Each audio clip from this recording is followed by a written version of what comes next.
오늘은 함께 지어져가는 성이라는 제목으로 하나님의 말씀을 함께 나누겠습니다. 이제 본격적인 성벽 건축 혹은 또 중수하는 부분들이 오늘 본문에 나오게 됩니다. 이 성벽을 건축하는 이 일은 오랫동안 방치가 되었었지만 하나님께서 느헤미야를 보내셔서 살피셨고 준비하셨고 그리고 많은 사람들의 마음을 움직이셔서 동시에 함께 성벽을 지어가는 이 역사가 일어나게 됩니다. 나중에 이제 6장을 보면 52일 만에 이 성벽 건축을 완성하였다라는 사실을 알게 됩니다.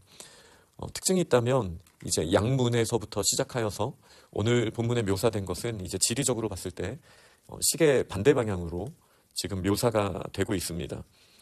약 한 42개 혹은 40개 정도의 구역으로 나누어서 각각의 리더십들이 이름이 언급이 되는 걸 보니 그 리더십이 함께 영향력을 끼치는 사람들과 이 건축을 하였던 것을 저희가 알 수 있습니다.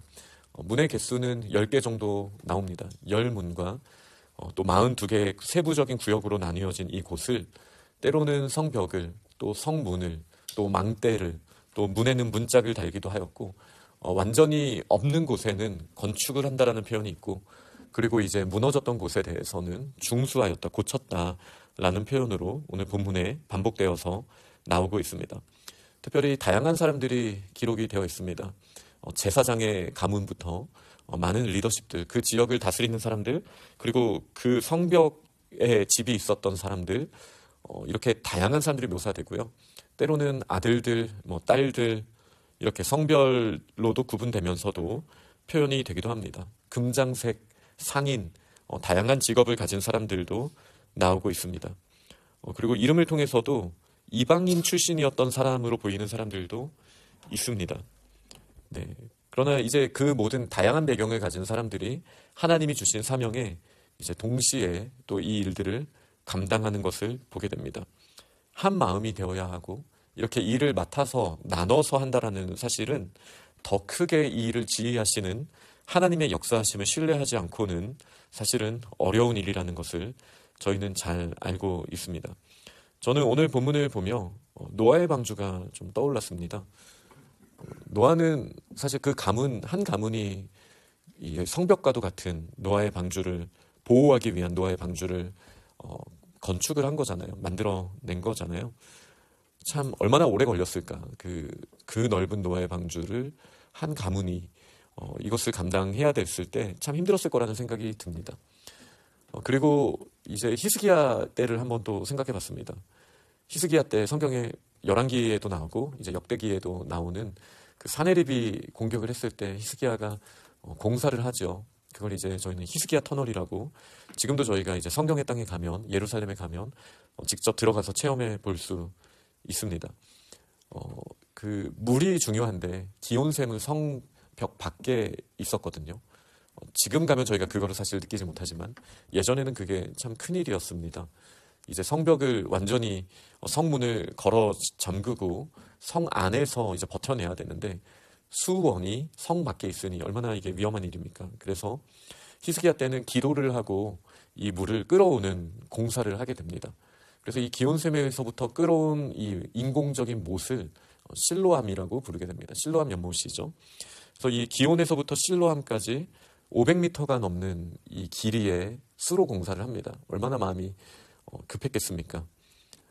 근데 여기에서도 사실 놀라운 일들이 일어나는 것이죠. 어떻게 히스기야는 이 일을 하게 했냐면 성경에는 나오지 않지만 그 히스기야 터널에 이 공사가 끝난 다음에 사람들이 그것에 대한 간증을 히스기야 때에 기록한 그 유적이 남아 있습니다.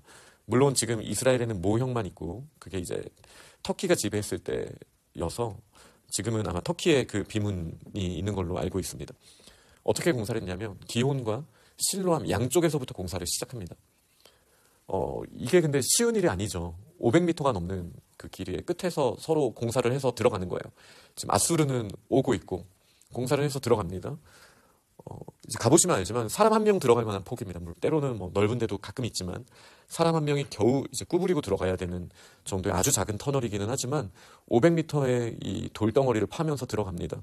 가면 되게 처절하게 그 낫으로 손가락 길이만한 그 낫자국들이 막 엄청나게 있습니다. 그리고 이 기온에서 실로암까지의 높이 차이는 30cm밖에 안 됩니다. 그러니까 500m가 넘는 길인데 높이 차이는 30m 차이로 물이 흐르게 해야 되는 거예요. 기원전 700년 정도인데 지금으로부터 2700여 년 전인데 그 높이 차이를 계산하면서 한다라는 게 쉬웠겠습니까? 그리고 천천히 한쪽에서 하면 그 높이 차이도 계산하기 쉬웠겠지만 양쪽에서 이렇게 급하게 들어옵니다. 그런데 노아의 방주 때는 이 한 가정이 해왔다라면 이 히스기야 때에는 공간적인 이유로 이제 두 팀이 급하게 해 나가서 이 목적을 이루는 것을 보게 됩니다. 그리고 이 비문에는 마지막 순간에 대한 기록이 있습니다. 건너편에서 이 벽 너머에서 사람들의 소리가 들려왔고 우리가 팠더니 만나게 되었다. 이것은 하나님의 역사다. 뭐 이런 내용이죠. 저는 느헤미야를 보면서 이 계시의 점진성이 조금 더 명확하게 이제 드러나고 있는 걸로 보여집니다. 이제 예루살렘 성이라는 이제 거대한 그 땅이 있죠.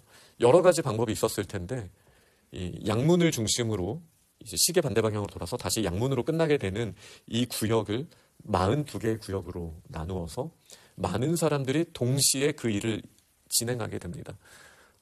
그리고 이 일은 하나님의 역사하심이 없었다라면 하나로 연결되는 것이 쉽지 않았을 것입니다. 물론 히스기야 터널이 난이도가 더 있었고 노아의 방주가 분명히 더 난이도가 있었겠지만 이 예루살렘 성벽을 중수하고 또 건축하고 특별히 이제 성별한다라는 표현이 1절에 나오게 되는데요. 하나님께서 거룩한 구별을 위해서 성벽을 분명하게 세워 나가시는 것이죠. 그리고 이 성벽이 세워진다라는 것은 이제 세속에 이 세상의 것들과 구별되는 안전장치가 마련된다라는 거예요. 근데 이 안전장치가 마련됨에 있어서 사람들이 각자 역할을 맡고 한 마음이 되어서 나에게 주어진 일에 최선을 다합니다. 근데 지나가고 보니까 이게 연결되어서 우리가 상상도 할 수 없는 커다란 성벽, 망대, 성문이 완성이 된다는 거예요. 얼마나 걸려서요? 불과 52일밖에 걸리지 않았습니다. 뭐 급하게 하는 게 중요하다는 말이 전혀 아닙니다. 다만 나에게 맡겨진 일을 감당하고 돌아보니 하나님의 크신 계획 안에서 하나의 성이 지어지는 이것이 성전이 건축되고 나서 하나님이 저희에게 보여주신 공동체에게 꼭 필요한 모습이었습니다.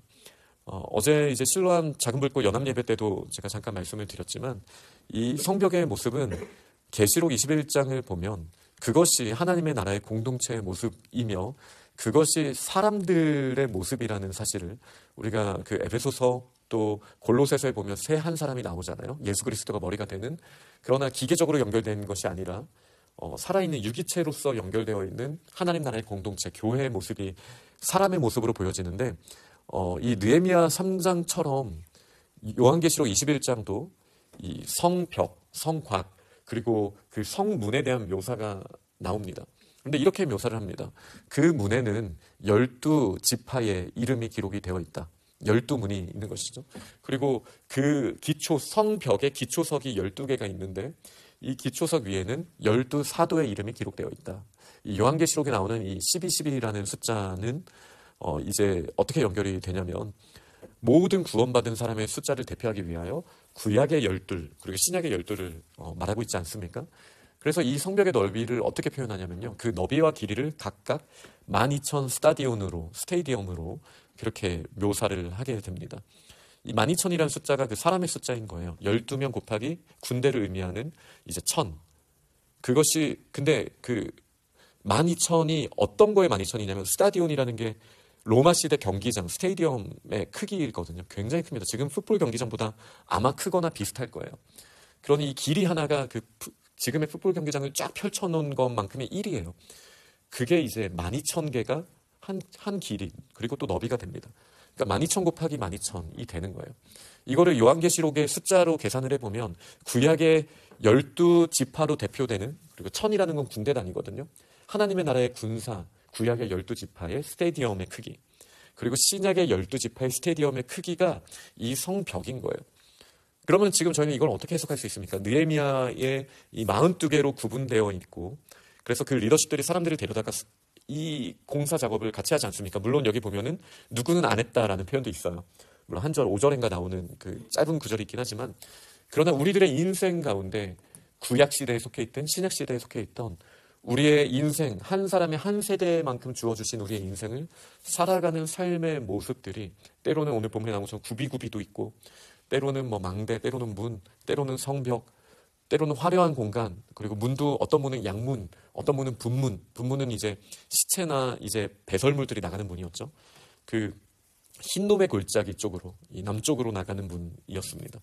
뭐 이런 식으로 다양한 모습들이 있기는 하지만 구약 시대부터 신약 시대까지 우리 인생에게 맡기신 이 하나님의 나라의 성벽, 거룩을 구별하게 되는 이 성벽을 감당하는 인생들이 연결되어져서 구약 시대의 12,000 스테이디엄, 신약 시대의 12,000 스테이디엄이 우리는 각자의 인생을 살았고 각자에게 맡겨주신 사명을 감당했을 뿐인데 하나님의 나라가 그렇게 완성되는 것을 보게 되는 것입니다. 또 인생 전체로 봐도 그렇게 연결이 되지만 또 우리 공동체에게 맡겨주신 사명을 가지고 나아갈 때도 사실 마찬가지입니다. 저희가 모든 일을 내 힘으로 감당한다라면 사실 하나님을 의지하는 것이 아니죠. 그러나 우리가 하나님을 신뢰하면서 나아갈 때 나에게 맡겨진 일, 그리고 다른 사람들에게 맡겨진 일들을 우리가 격려하면서 함께 지어져 가는 것. 이것이 또 하나님이 저희들에게 맡기신 또 너무 중요한 방편이라고 할 수 있겠습니다. 지금 저희는 어떻게 건축하는 인생을 살아가고 있습니까? 지금까지도 하나님이 인도하셨고 그 일을 반드시 이루신 하나님께서 마치 노아의 방주를 완성하셨듯이 또 히스기야 때에 구원의 물길을 놀라운 방법으로 연결해 주셨듯이 느헤미야 때에 이 거룩을 구별하고 지킬 수 있는 성벽을 완성시키셨듯이 우리들의 인생과 또 우리들의 동역함을 통하여 이 공사는 지금도 이어지고 있는 줄 믿습니다. 그러니 지금 저희에게 맡기신 일과 연합하여 함께 지어져가는 이 사역에도 하나님을 신뢰하며 또 힘있게 나아가는 저희들의 모습이 되기를 간절히 축원합니다. 아멘.